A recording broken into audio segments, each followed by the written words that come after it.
Hello friends, আমি শ্বেতা। আজকে আবার আপনাদের সামনে চলে এসেছি।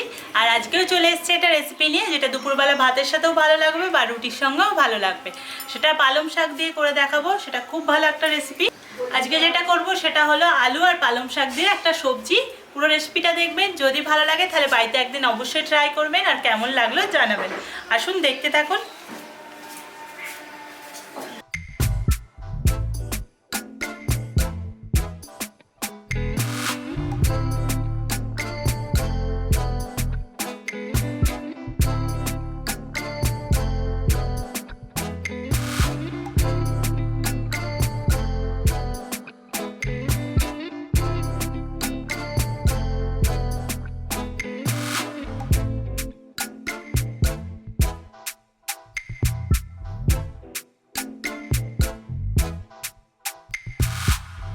আমি এখানে এক আটি পালং শাক নিয়ে নিয়েছি। এবার সবার প্রথমে আমি এখানে খানিকটা ধুয়ে নিচ্ছি। আমি এখানে পুরোটা করব না, অর্ধেকটা করব। অর্ধেকটা ধুয়ে নিচ্ছি, ধুয়ে ছোট ছোট করে কেটে নিচ্ছি। এখানে আমি পালং শাকটাকে খুব ভালো করে ধুয়ে নিয়েছি। এবার এর মধ্যে যেগুলো খারাপ পাতা আছে সেগুলো আগে প্রথমে বাদ দিয়ে দিচ্ছি।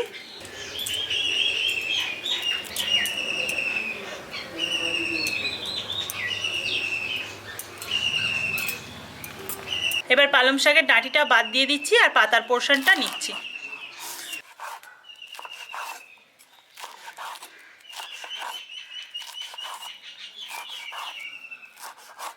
এখানে পালং শাকগুলো আমি কেটে নিয়েছি, সবগুলোই দেখুন একইভাবে। এবার এটা আমি আরেকবার ধুয়ে নিয়ে চলে আসছি।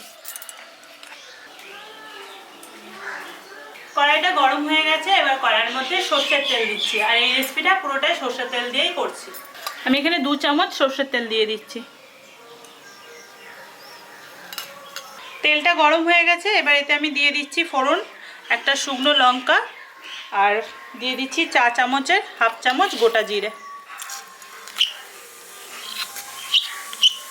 আর দিয়ে দিচ্ছি চা চামচের 4 ভাগের 1 ভাগ হিং। ফোড়নটাকে হালকা একটু ভেজে নিচ্ছি। এতে এবার দিয়ে দিচ্ছি, আমি এখানে 6টা রসুনকে কুচিয়ে নিয়েছি। এই রসুন কুচোনোটা দিয়ে দিচ্ছি। রসুনটাকেও হালকা একটু ভেজে নিচ্ছি। এখানে আমি একটা পেঁয়াজ কুচিয়ে নিয়েছি। এবার এই পেঁয়াজ কুচোনোটা দিয়ে দিচ্ছি।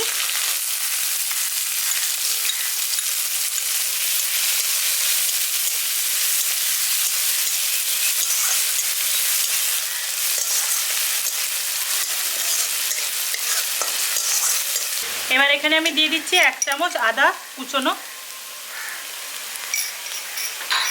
তার সাথে এখানে আমি 2টো কাঁচা লঙ্কা কুচিয়ে নিয়েছি, এটা দিয়ে দিচ্ছি।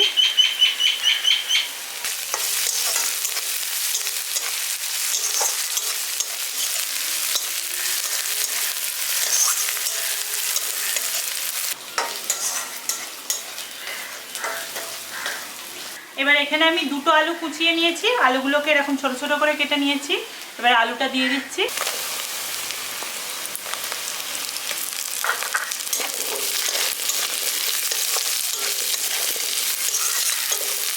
আলুটা দিয়ে ভালো করে মিশিয়ে নিচ্ছি। আর এবার আলুটাকেও ভাজা ভাজা করে নিচ্ছি।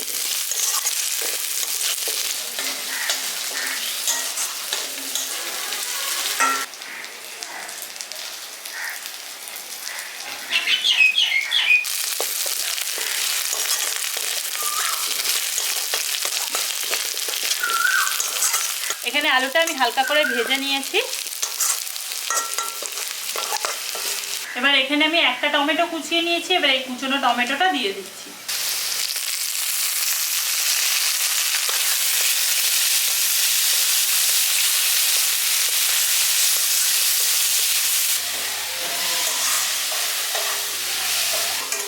টমেটোটা দিয়ে ভালো করে মিশিয়ে দিয়েছি।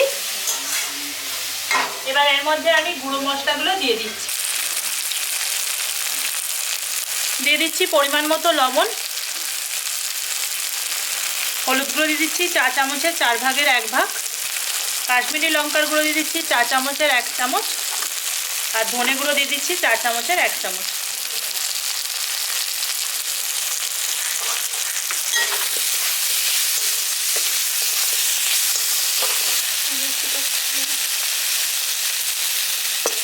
মশলাগুলো দিয়ে ভালো করে মিশিয়ে নিচ্ছি। আলুগুলো দিয়ে মশলাটার সঙ্গে ভালো করে এটাকে কষিয়ে নিয়েছি দেখুন। এবার এখানে আমি দিয়ে দিচ্ছি 1 চামচ কসুরি মেথি।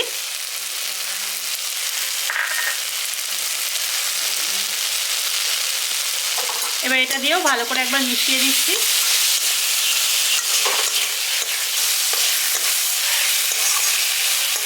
কসুরি মেথিটা দিয়ে এটাকে আবার ভাজা ভাজা করে নিয়েছি। এবার পালং শাকটা দিয়ে দিচ্ছি।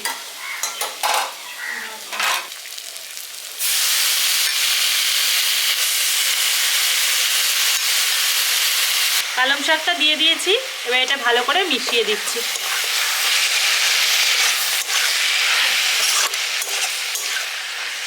এর মধ্যে আমি এক্সট্রা কোনো জল দেবো না।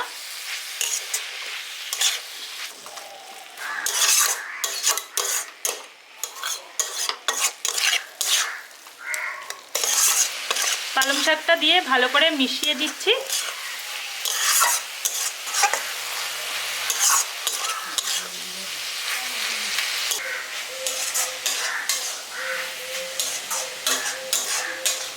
এবার ঢাকনা চাপা দিয়ে এটাকে আমি 2 মিনিট হতে দিচ্ছি। এখানে শাকটা দিয়ে যে জলটা বেরোবে ওতেই রান্নাটা হয়ে যাবে।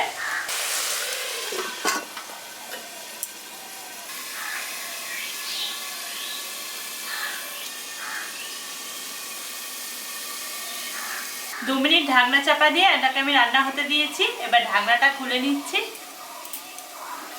দেখুন এটা একদম শুকনো শুকনো হয়ে গেছে।